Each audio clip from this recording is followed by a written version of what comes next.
Kalau buat saya sejarah itu versi. Sejarah itu Sejarah itu versi. Yuk di pojok. Halo teman-teman, masih dalam edisi hari ulang tahun Gunung Kidul yang ke-190 di pojok menghadirkan lagi-lagi orang yang spesial. Kami mengenalnya Cuk Riamonda atau Rio Monda.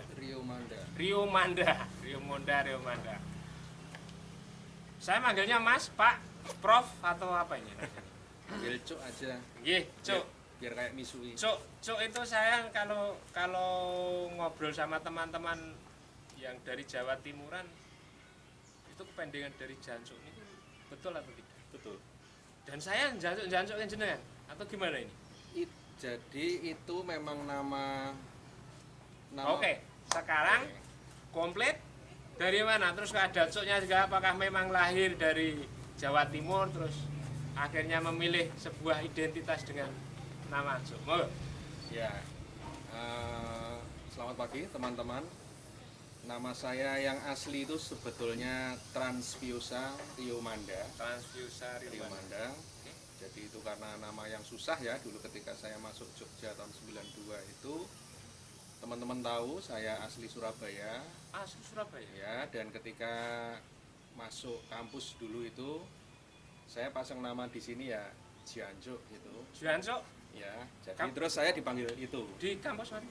Di UGM, saya di UGM jurusan antropologi. Lahir di Jawa Timur, di Surabaya. Ya. Sampai SMA masih di Surabaya. Masih di Surabaya. Lalu kuliah di Jogja. Jurusannya Antropologi. antropolog. Memang antropolog dari awal. Ya. Kesukaannya memang Enggak hobinya juga memang sih. suka Enggak juga sih, cuman itu jurusan kesasar tapi akhirnya juga jurusan kesasar. hidupnya di situ terus akhirnya sampai juga nggak Jurusan pulang, kesasar. nggak keluar dari Jogja. Menarik. Rumahnya Menarik. juga di Jogja gitu. Dulu sih saya kayaknya itu maksudnya mau arkeologi. Mau arkeolog. Ya. Inginnya kan jadi Indiana Jones gitu. Oke. Ya, tapi ternyata ketika saya baca-baca itu di banyak tempat sebetulnya arkeologi itu bagian dari antropologi. Oke, coba dijelaskan perbedaan antara antropolog sama arkeolog ini menarik ini. Ya, arkeologi itu lebih, kalau ini saya nggak keliru ya. Oke. Saya kalau keliru ini bisa dimarah-marahin banyak teman saya yang arkeolog. Arkeologi itu lebih banyak belajar tentang jejak-jejak kebudayaannya. Tentang jejak-jejak Kebudayaan kita ini, candinya itu. Nah, tentang jejak-jejaknya itu, kemudian dia menafsirkan bagaimana sejarahnya, bagaimana arsitektural ini dibuat, bagaimana kemudian diselamatkan, dilestarikan, kira-kira seperti itu. Itu Kalau arkeolog. Oke. Antropologi sebagian juga seperti itu, tapi dia lebih ilmunya itu lebih ke manusianya. Kemanusiaan. Ya, Contohnya antropologi belajar tentang kebudayaannya. tentang kebudayaan. Ya, kebudayaan bagaimana misalnya orang-orang hari ini menafsirkan candi ini misalnya. Yang secara kontekstualnya sejarah masa lalu dibaca dalam konteks hari ini itu juga salah satu perspektif antropologi. Dan itu juga menurut saya arkeologi dan antropologi hari ini sih kurang lebih juga seperti itu ya. Cuman memang kemampuan teknis seperti ekskavasi, gali itu ada di arkeologi. Arkeolog, oke. Ya, sementara antropolog lebih ke risetnya. Jadi Arkeolog lebih pada risetnya. Tapi apakah juga kebendaannya juga? Kalau yang saya tangkap ini tadi ya, kan kebendaannya misalnya gini, kalau saya terlibat dalam proyek bersama dengan teman-teman arkeolog, itu biasanya tugas saya sebagai antropolog adalah menggali bagaimana situasi situs itu pada existing hari ini. Oh, masyarakat masih menghargai, oh masyarakat menganggapnya seperti ini, seperti itu. Nah, itu biasanya yang menggali antropolog. Sementara arkeolog akan lebih banyak kemudian menggali jejaknya sendiri. oke. Jadi bagaimana pelestarian bendanya, kemudian bagaimana mereka bikin zonasi, mana yang tidak boleh dibangun bangunan baru misalnya, atau apakah situs itu perlu diselamatkan atau enggak, misalnya seperti itu, saya kira. Jadi selama ini ya saya punya hobi itu karena ketertarikan saya tentang masa lalu, kemudian ilmu saya yang antropologi, jadi saya juga tertarik untuk jalan-jalan sebagai hobi sekaligus jalan-jalan sebagai kerja, karena kerja saya juga harus jalan-jalan ya, harus penelitian kan juga harus jalan-jalan ya, kalau cuma di rumah ya paling baca referensinya setelah itu, tapi kita harus jalan-jalan untuk tahu, untuk bisa merasakan, untuk bisa apa ya, sense misalnya kayak Gunung Kidul itu seperti apa, atau kalau di buku itu kalau kita baca pantai itu gitu, tapi kan ketika di sana ternyata di dekat pantai ada ini, ketemu ini, ada ini, ketika kita hadir langsung itu tentu berbeda dengan ketika kita hanya melihat. Apakah ini yang menjadi tagline kaos jenengan, Antro Jalan-Jalan? Ya, ini lebih sebetulnya ya sebagai sebuah hobi, sebagai sebuah ini dulu sejarahnya tagline yang muncul di angkatan saya S2. Berarti ini nama atau klub semacam ya, dulu kami itu kira-kira gini, orang yang stres kuliah itu ngapain ya gitu, garap tugas, garap apa, hampir tiap hari Minggu waktu itu kita jalan-jalan, lebih banyak ke Gunung Kidul. Saya ke Wintaos, ke Panggang. Waktu itu teman-teman punya teman yang di Wintaos itu mereka bekerja dengan anak-anak. Sekarang namanya Sekolah Pagesangan. Sekolah Pagesangan. Ya, Sekolah Pagesangan. Jadi kami ketika ke sana ya belajar serawung, belajar ngeliat, belajar interaksi dengan anak-anak di sana, dengan orang tua di sana. Kalau jalan-jalan selfie ke pantai. Kalau se-Indonesia ini di daerah mana saja jenengan melakukan antro jalan-jalan atau jalan-jalan tapi memang melakukan penelitian? Kalau keliling Indonesia itu dalam rangka kerja sebetulnya, yang sekaligus jalan-jalan. Itu tadi. Saya pernah ke Alor, pernah ke Nagekeo, ke Flores baru bulan lalu. Kemudian ke Borobudur cukup sering, ke Bayat. Kemana lagi ya? Beberapa tempat juga sih. Lupa ya saya. Yang jelas itu tetap dalam rangka penelitian. Ya, dalam rangka penelitian. Misalnya kayak yang sedang saya kerjakan dan belum selesai laporannya itu kami dengan tim itu sedang mencoba membuat semacam roadmap pariwisata di Kabupaten Nagekeo. Tugas saya adalah melihat potensi budaya yang ada di sana. Potensi budaya. Ya, ada apa saja, kemudian ada kampung adatnya, ada kesenian, ada olahraga tradisional atau pengetahuan tradisional yang mungkin itu bisa jadi daya tarik wisata. Kalau dari hobi, hobi pekerjaan atau antro jalan-jalan jenengan ini, jenengan yang pernah sering mengunjungi Gunung Kidul, apa sih yang jenengan lihat tentang Gunung Kidul sesuai dengan keilmuan jenengan? Ya, Gunung Kidul saya kenal sejak zaman kuliah tahun akhir 90-an itu. Akhir 90-an? Ya, saya sudah beberapa kali ke Gunung Kidul. Waktu itu ya mirip antro jalan-jalan itu, stres di Jogja, jalan-jalannya ke Gunung Kidul, biasanya gitu ya. Yang saya kenal waktu itu ya pantai itu ya. Sebentar, masih pantai. Sepertinya kok ini saya garis bawah ini, stres di Jogja, jalan-jalannya kan Gunung Kidul. Ini kok jadi saya ingat sejarah Mataram juga akhirnya. Mas saudara-saudara, mungkin ada tanda petik stres di daerah bawah, akhirnya mereka jalan-jalan dan menemukan Wahyu Gagak Emprit di Gunung Kidul. Just kidding. Tetapi intinya bahwa apakah Mas Cuk, nah ini anehnya karena Cuk Surabaya, Mas Jogjanan. Mas Cuk ini menemukan sesuatu yang unik terkait dengan keilmuan Mas Rio di Gunung Kidul. Gini, ada beberapa fragmen persentuhan saya dengan Gunung Kidul ya, selain soal dari tadi sebagai tempat pikniknya satu, kemudian dia sebagai tempat, kami dulu pernah punya program dengan salah satu lembaga internasional gitu. Kebetulan saya jadi officer yang ada di Gunung Kidul, yang membaik Gunung Kidul. Kami bekerja untuk, waktu itu isunya adalah mencegah anak bekerja dalam usia dini. Mencegah anak dalam usia dini. Oke. Mencegah anak bekerja Ya. dalam usia dini itu. Jadi supaya tidak, isu trafficking waktu Ya. itu masih cukup kencang ya. Kami waktu itu bekerja sama dengan beberapa dinas, beberapa lembaga gitu. Makanya saya cukup punya banyak kenalan waktu itu di Gunung Kidul. Dan seringkali ketika dari Jogja ke Gunung Kidul saya memilih untuk motoran.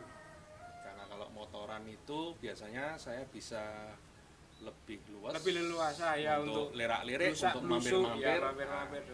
Tapi Pasca itu baru saya mulai tertarik mengunjungi Gunung Kidul karena ketertarikan khusus. Jadi misalnya saya pingin keliling candi, situs gitu, jalan aja kemudian sekarang, karena itu bukan lagi urusan kerja, ya, tapi ke urusan lebih hobi pada kemudian. ya, Hobi, saya punya beberapa teman dan buat saya itu menarik. Dari hobi ini kemudian juga muncul kerja-kerja baru. Misalnya saya membantu Balai Arkeologi Jogja. Waktu itu kami riset di beberapa gua hunian di Saptosari. Gua hunian di Saptosari. Di Saptosari. Jadi di Saptosari itu sebagai, nama guanya masih banyak sih. Oh, oke. Banyak dan beberapa ada pengalaman menarik. Misalnya ketika bersama penduduk sekitar gitu, di sana ada gua mas itu, tapi dia tidak berani ngontor sampai mulut guanya. Jadi dia hanya di sini, pokoknya di situ tuh loh mas. Jadi gua itu dianggap angker oleh masyarakat sekitar misalnya. Jadi hal seperti itu juga masih ada, dan itu beberapa hal yang buat saya menarik. Tidak hanya urusan soal situsnya sendiri, tapi bagaimana masyarakat memaknai itu. Itu juga salah satu hal yang beberapa. Terus apa yang jenengan temukan di gua-gua yang sebagian besar masyarakat Rejo untuk memasukinya kan? Karena ya mungkin anggapan mistis dan lain sebagainya. Waktu itu kami menemukan beberapa beberapa tulang, serpian tulang itu yang di Saptosari. ya, di beberapa titik di Saptosari. Kemudian peralatan batu, sehingga diduga memang gua-gua itu gua hunian yang sudah ada mungkin sebelum orang-orang Gunung Kidul hari ini ada ya. Jadi kalau bayangan zaman-zaman Mas Rio, ya? Kalau bayangan Mas Rio apakah mungkin tidak hanya bayangan, tapi ini kan malah memiliki data bentuk Gunung Kidul di masa-masa itu, apakah seperti saat ini hanya kemudian mereka tinggalnya di gua dan lain sebagainya. Maksudnya seperti misalnya backgroundnya adalah mereka adalah para petani dan lain sebagainya. Oh, kalau itu sih saya kira perlu penelitian lebih lanjut ya. Tapi kalau yang pernah saya ikuti dari beberapa kegiatan belusuan di Gunung Kidul bersama teman-teman geologi, misalnya beberapa puncak Ngelipar itu kan dulunya dasar laut. Puncaknya Ngelipar itu dulunya dasar laut. Jadi pernah ada beberapa Jadi yang Sriten itu nggih? Sriten atau? Bukan yang Sriten, saya lupa titiknya mana. Ngelipar, okay. Jadi ada titik di Ngelipar itu dulunya di bawah laut. Kemudian ada beberapa, dulu pernah ada gunung besar yang sering disebut sebagai formasi semilir atau apa, yang ada di Patok, jauh lebih tua dari Ngelanggeran. Nah, itu pernah ada, tapi sekarang sudah nggak ada. Jadi secara geologis seperti itu. Cuman dikisahkan oleh teman dari geolog UPN waktu itu, saya lupa namanya Pak siapa itu. Itu mungkin zaman manusia belum ada mas. Itu jadi formasi geologi gunung itu masih mungkin zaman manusia yang kita bayangkan seperti hari ini itu belum ada. Jadi atau ya waktu itu Gunung Kidul bukan tempat yang bisa ditempatin. Oke. Karena secara geologis vulkanik bumi masih terus bergolak gitu ya. Jadi, itu sih kalau dari segi geologinya. Tapi ini bukan bidang saya sebetulnya. Kita berbagi. Ini kan ngobrol-ngobrol aja, artinya Saya, bebas. Bahwa kemudian jenengan itu lebih meneliti tentang kebudayaan, Ya. tentang orang-orang dengan berbagai latar belakang, termasuk kondisi ketika belum ada orangnya tadi. Apa sih yang jenengan temukan dengan masyarakat Gunung Kidul sendiri? Ada beberapa pengalaman menarik ketika saya jalan-jalan ke Gunung Kidul ya. Misalnya soal ketika saya ke daerah Sumberwungu, Tepus, itu kan ada namanya situs Bantal Watu. Bantal Watu. Bantal Watu kalau nggak salah. Nah, situs Bantal Watu itu kalau dari segi penampakan secara arkeologisnya, dia adalah situs prasejarah. Situs prasejarah. Ya, bentuknya istilahnya kayak menhir gitu. Orang-orang Gunung Kidul seringkali juga kayak yang di Karangmojo itu menyebut benda-benda seperti itu namanya kubur Buddha. Jadi punya istilah lokal sendiri, kubur Buddha. Jadi ada kubur Buddha kan ada menhir. Nah, yang menarik buat saya di Sumberwungu Tepus, dia punya folklore, punya cerita rakyatnya bahwa Brawijaya keberapa itu ya saya lupa. Dalam pelariannya dulu itu sempat mampir di situ untuk leyeh-leyeh. Nah, leyeh-leyeh di mana? Di Bantal Watu itu. Makanya ada yang bilang itu situsnya Brawijaya. Situsnya Tradisinya seperti folklornya itu. Dari situ baru kemudian dia nanti sampai ke Moksa di mana itu? Di Mobaran. ya. Nah, ada cerita-cerita seperti itu. Nah, saya selalu tertarik untuk melihat bagaimana masyarakat itu membunyikan jejak ini. Masyarakat membunyikan jejak Ini. Jadi ada masyarakat ilmiah ngomongnya ini adalah menhir misalnya, karena memang ada kaidah arkeologi yang dipelajari di kampus itu seperti itu.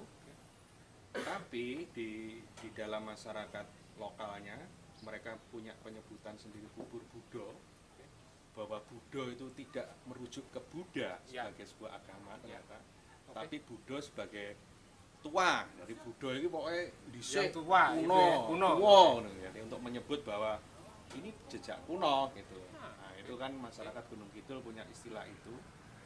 Kemudian juga ada tradisi folklornya, cerita rakyatnya yang menghidupkan itu. Nah, buat saya yang menarik bahwa jejak-jejak ini tidak akan berarti apa-apa tanpa cerita-cerita seperti ini.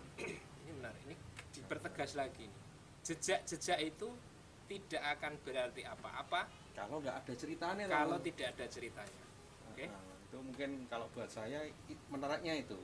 Ini bukan soal benar salah ya. Betul, oke. Bukan kita soal tidak mencari salah. benar dan salah. Bagaimana kemudian cerita-cerita ini, kalau saya kemudian melihatnya, apakah ada hal positif dari cerita-cerita ini? Misalnya, hal positifnya apa? Oh, situs ini jadi dihormati. Akhirnya dirawat. Jadi dirawat. Kadang-kadang kan orang ngomong angker. Angker itu sebenarnya salah satu cara untuk kita melestarikan situs. Angker adalah salah satu cara untuk melestarikan situs. Karena itu juga saya pelajari juga di Gunung Kidul ketika mereka punya namanya resan. Pohon-pohon besar itu pengetahuan yang buat saya menarik. Bagaimana orang Gunung Kidul menjaga sumber air itu sebetulnya. Betul. Tapi orang punya kepercayaan ada kekuatan yang lain. Ya memang ada kekuatannya. Kalau nggak ada kekuatannya ya pohonnya nggak bisa hidup, airnya juga nggak akan ada gitu kan. Ya itu memang sesuatu yang buat saya menarik sebagai pengetahuan tradisional yang tetap lestari hari ini dan itu menjaga. Kadang-kadang kan orang hari ini kan ngomong, wah itu keliru, sirik apa gitu, tapi efeknya ketika kita ngomong gitu, nah air jadi lebih kita susah. kita nggak peduli terhadap Kita nggak respect lagi. Kita nggak respect lagi untuk menjaga artinya pohon. dari dunia antropolog bahwa Ya. mitos-mitos atau legenda yang berkembang di tengah masyarakat yang terkesan membatasi untuk melakukan aktivitas seperti misalnya tempat itu angker, jangan datangi, jangan tempat ini, jangan digunakan untuk tempat begini begitu, itu sebenarnya memiliki muatan untuk menjaga tempat itu. Ya. Jadi saya biasanya kalau kayak gitu tuh nyoba ngelihat konteksnya apa dia dijadikan angker. Oh, dijadikan angker itu karena apa? Oh, supaya pohon ini lestari. Jadi dengan kata lain, hal-hal yang dikatakan sebagai metafisik apa itu juga ilmiah juga. Jadi kadang-kadang kan itu dipertempurkan kan. Ya, betul. Metafisik ini orang ilmiah. Ya. Padahal bisa Gitu. dijelaskan secara ilmiah. Artinya ketika itu ketika dalam situasi seperti itu, ya itu memang harus dilestarikan. Secara metafisik akan mengganggu dunia, misalnya gitu kan. Orang itu kan kalau misalnya punya persoalan, masyarakat Jawa ya kan dia punya semacam ritus habis panen, Ya, harus ada sesuatu, bersyukur dulu, kemudian atau ada kalau ada tradisi metik boyo. kalau ada Pak Geblok misalnya harus ada doa bersama apa kan seperti itu. Ya, betul. Ada beberapa ritus yang harus dilakukan supaya hati komunitas menjadi aman kembali, merasa nyaman kembali, kita tumbuh jadi bersatu kembali. Terus bagaimana kita menyikapi? Ini kan saya beberapa tahun bekerja di Eropa dan Amerika dan saya senang sekali juga berkunjung ke benteng hitam, terus ke Kolosium dan lain sebagainya, termasuk patung-patung yang ada di sana. Saya senang menikmati, saya sebagai penikmat saja. Saya tidak pernah mencoba untuk mendalami. Wah ini megah. Seperti saya melihat Borobudur. Wah hebat. Sekedar itu saja. Dan saya menemukan kebahagiaan mungkin ya, ketika saya melihat sebuah bangunan yang luar biasa. Tetapi yang menjadi pembeda, khususnya di kampung saya dengan beberapa wilayah di Eropa itu adalah folklore itu tadi. Di mana folklore itu tadi di sana lebih minim, dan ketika kita berkunjung kita lebih kepada ditegaskan atau disampaikan, dijelaskan terkait dengan keilmuan seperti yang jenengan miliki. Persoalannya bagaimana sekarang masyarakat sekarang saat ini saja menyikapi folklore dengan yang ilmiah ini tadi. Seperti yang Ya itu tantangan sih memang ya. Kadang-kadang gini, kalau buat saya sejarah itu versi. Sejarah itu versi. Sejarah itu versi, karena versi kita aja lah cerita soal satu benda ini bisa macam-macam kok. Betul, dengan betul, melihat ini sepakat. apa, saya Ya. apa, teman-teman yang lain bisa ngelihat apa, apalagi sejarah gitu ya. Yang kadang kita taunya cuman A sampai E, ada yang taunya A sampai Z, Ya, ada ya. macam-macam gitu. Dengan berbagai bentuk Ya, dengan hurufnya. berbagai bentuk itu. Oke. Dan itu kebanyakan memang tidak tercatat. Kalau yang namanya folklore, tradisi lisan itu kan tidak tercatat. Dan ini banyak sekali dengan temuan di Gunung Kidul juga toh. Ya, justru Atau memang ini malah tradisinya wong Indonesia?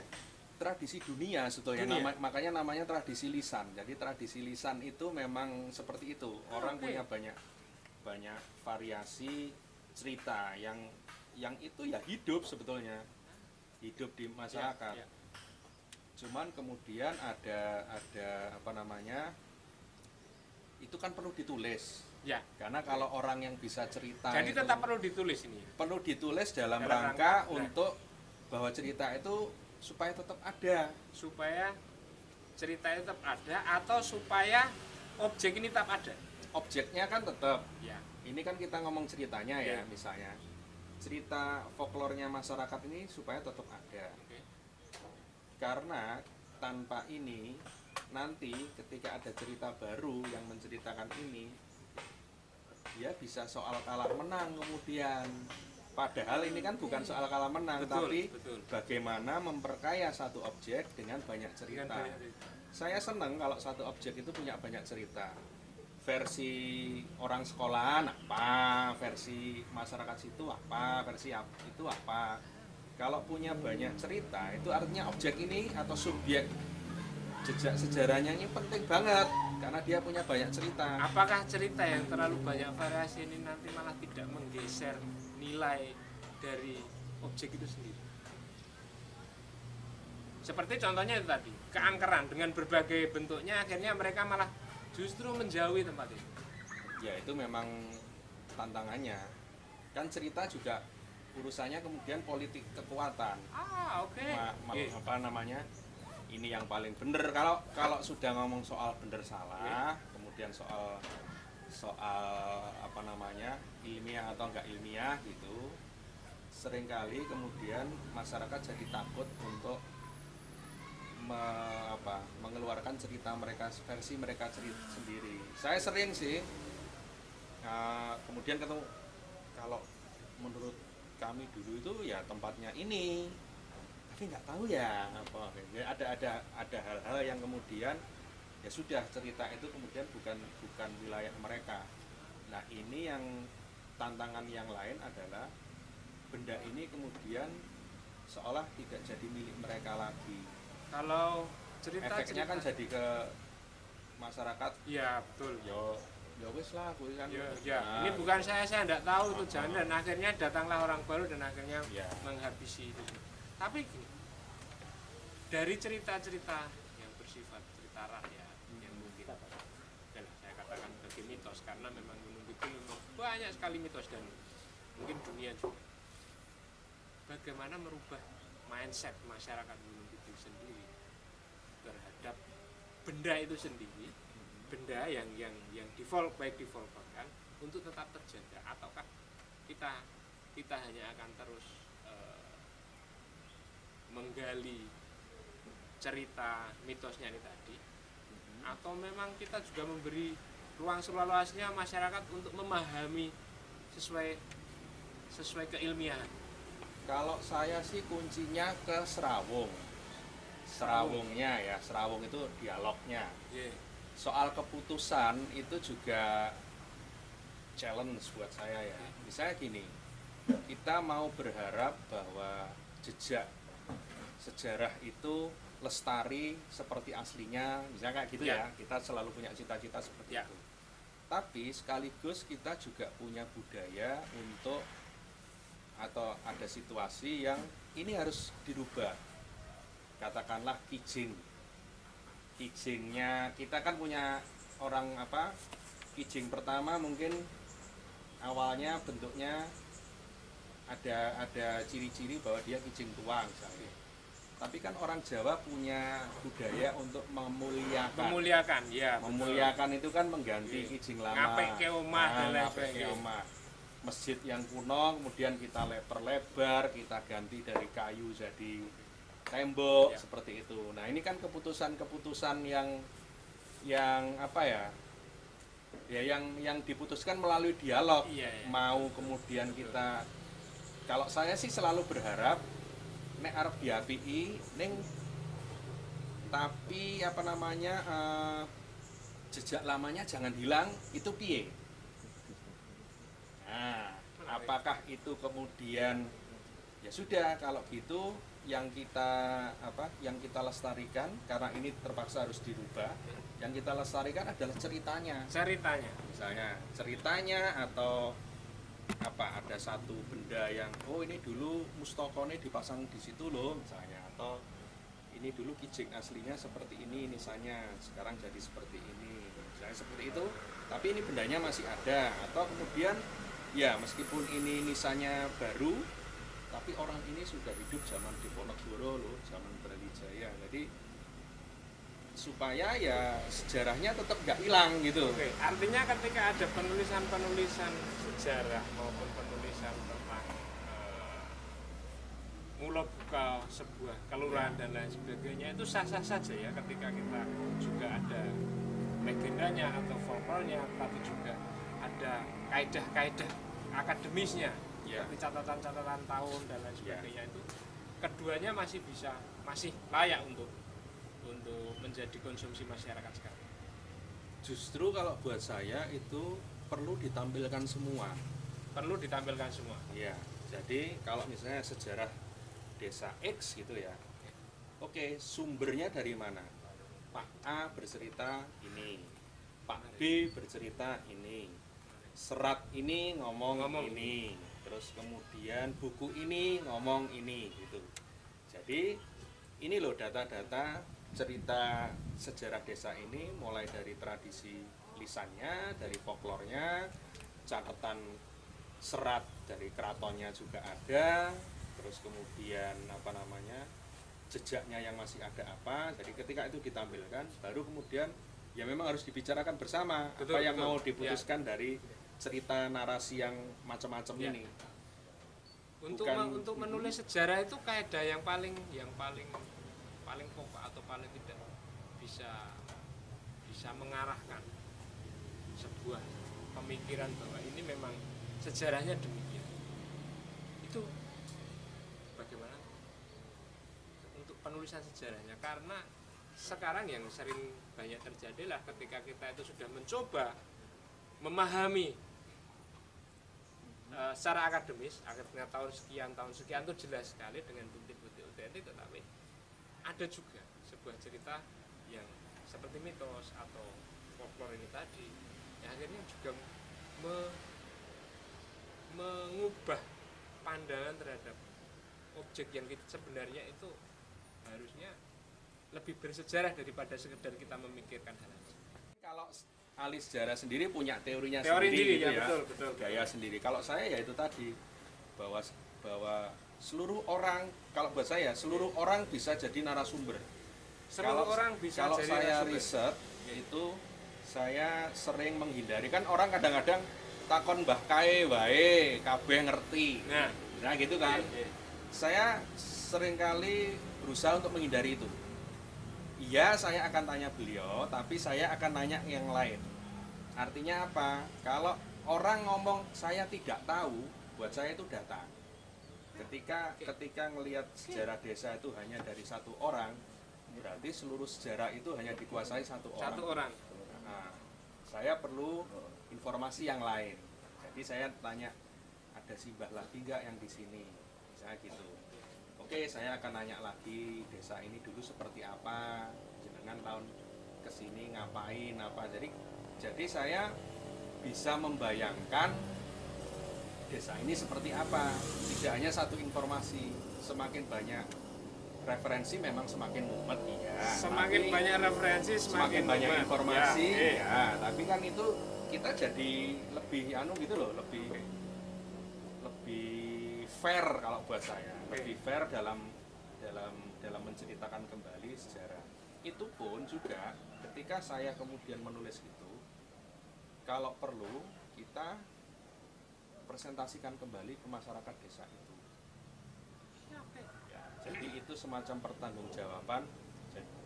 Ini kalau saya misalnya mau riset sejarah desa ya, oke, saya akan datang ke desa itu, saya akan bertemu dengan beberapa banyak orang, mencari cerita, saya tulis, saya dari referensi pustaka juga saya dapat, nanti saya tulis, saya presentasikan kembali. Karena bisa jadi apa yang saya tulis dari ucapan narasumber A mungkin maksudnya tidak begitu.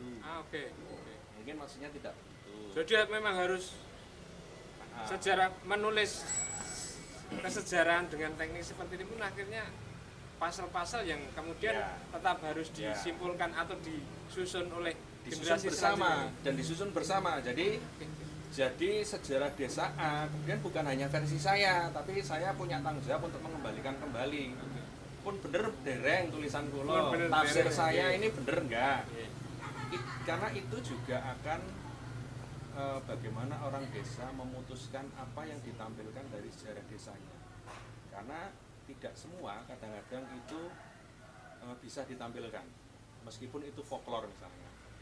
Saya punya pengalaman di salah satu desa di Borobudur gitu, ketika ya ini saya ceritakan kembali dari FGD gitu dengan tokoh-tokoh masyarakat di desa. yang itu keliru. Mosok ya kami keturunan buta kan nggih mboten misalnya gitu. Oke, berarti itu tidak diceritakan. Tidak ditampilkan meskipun itu keluar. Tapi ini sah-sah saja kita ketika kita tidak menampilkan sisi yang satu ini Kan itu diputuskan bersama. Karena diputuskan bersama oleh masyarakat sendiri nggih. Karena mereka pemilih peradaban. Karena mereka yang memiliki sejarahnya. Ya.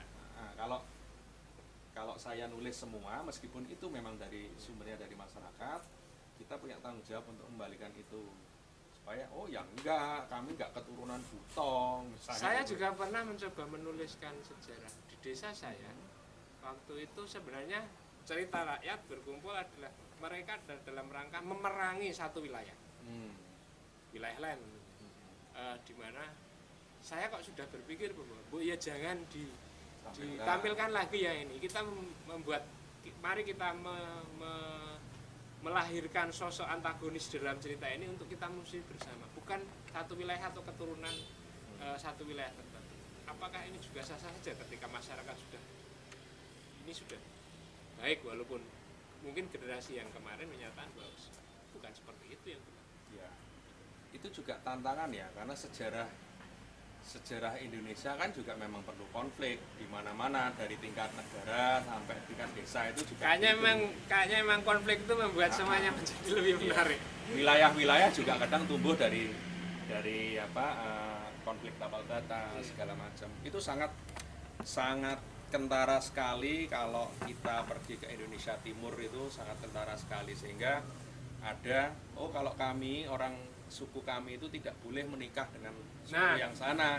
Itu juga masih di Jawa pun kayaknya juga masih deh, karena ada folklore tertentu, karena kami saudara kandung dulu folklornya, jadi kami nggak boleh dari dusun ini menikah dengan dusun itu, nggak boleh misalnya, karena ceritanya dulu kami sekandung. Tapi kalau melihat penjelasan Mas Sukni tadi, bahwa kemudian itu tetap dipertahankan sebagai cerita.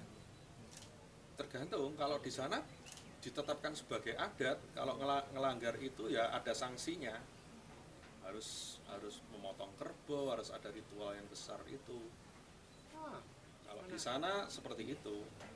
Kalau saya nggak tahu di Gunung Kidul ya, apakah ada sanksi sosial misalnya atau sanksi adat seperti apa? Beberapa wilayah di Gunung Kidul masih sih meyakini itu, tetapi saya sendiri belum pernah mendengar kalau ada sanksi sosialnya seperti itu. Mungkin hanya sanksi sosialnya paling dirasani ya. Nah, paling dirasani. Kondorane esuk wis ora niteni ya. Dadi sesuk ora kowe ora nampa dhewe hal-hal seperti itu. Itu sebenarnya juga yang menjadi pemikiran orang saat ini.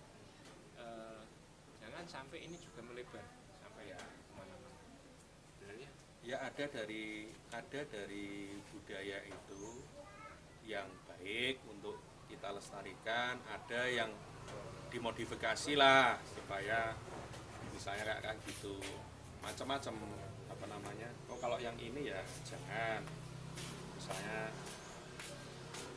kalau nek arep iki kudu jupuk apa jenenge tali pocong mongko, kuwi mbok rasa sing itu budaya yang seperti itu mungkin enggak. Ini juga khas Gunung Kidul kan. Ya, beberapa ya ada yang masih itu sampai sekarang itu kan.